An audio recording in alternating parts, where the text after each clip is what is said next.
Alors bonjour, salam à toutes et à tous, j'espère que vous allez bien. Aujourd'hui, attention, on va parler d'un sujet sensible, c'est l'islam de France. L'islam de France. L'islam de France. Mais genre, en fait, il y a une version de l'islam par pays, avec 197 pays qui sont reconnus à l'ONU, donc ça fait quand même beaucoup. Bref.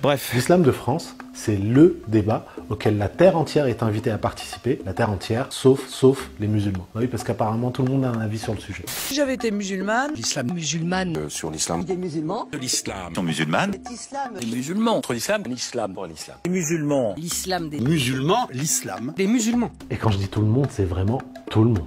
Avec l'islam, les musulmans, non l'islam, confession musulmane. Bref, on va arrêter ce cirque.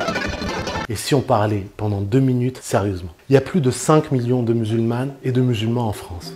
Il y a parmi eux des ouvriers, des médecins, des enseignants, des boulangers, des ingénieurs, des artistes, des sportifs, des sages-femmes. Parmi eux des riches et des pauvres. Il y a des jeunes et des personnes âgées, des gens de toutes les origines et de toutes les opinions. Parmi eux aussi tous les talents dont on a besoin pour accomplir de grandes choses et de grands projets. Donc à un moment donné, j'ai une idée qui est complètement dingue et qui peut vous paraître révolutionnaire. Et si on leur demandait leur avis? Et si on les interrogeait sur les sujets qui les touchent? Et si on les consultait sur des questions qui les concernent? Et si demain il y avait une instance chargée de nous représenter et d'organiser nos affaires? Franchement, ça me ferait un minimum plaisir, ce serait quand même le strict minimum qu'on nous demande notre avis, non? Sauf si vraiment on se moque de nous, sauf si vraiment on se moque de vous, sauf si vraiment on en est au point où on se moque de tout.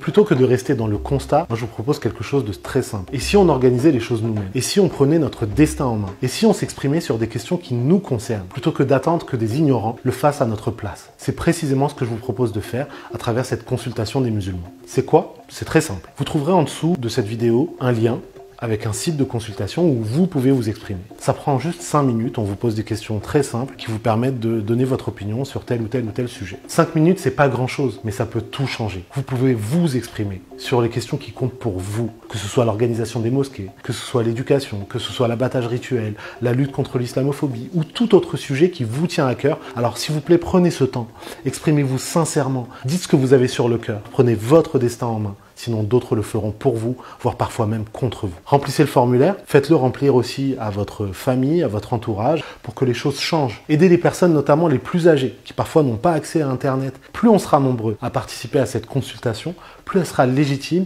et plus elle enverra un message fort. Alors vous me direz, même si on n'était que 10 à répondre, ça serait déjà 10 fois plus légitime que ce qui est fait à l'heure actuelle. Il y a 2 chemins possibles. Soit on ne se mobilise pas, pour plein de raisons. Parce qu'on pense que d'autres le feront pour nous, parce qu'on pense qu'on n'a pas le temps, parce qu'on pense que ça sert à rien. Et dans ce cas, il faut plus se plaindre.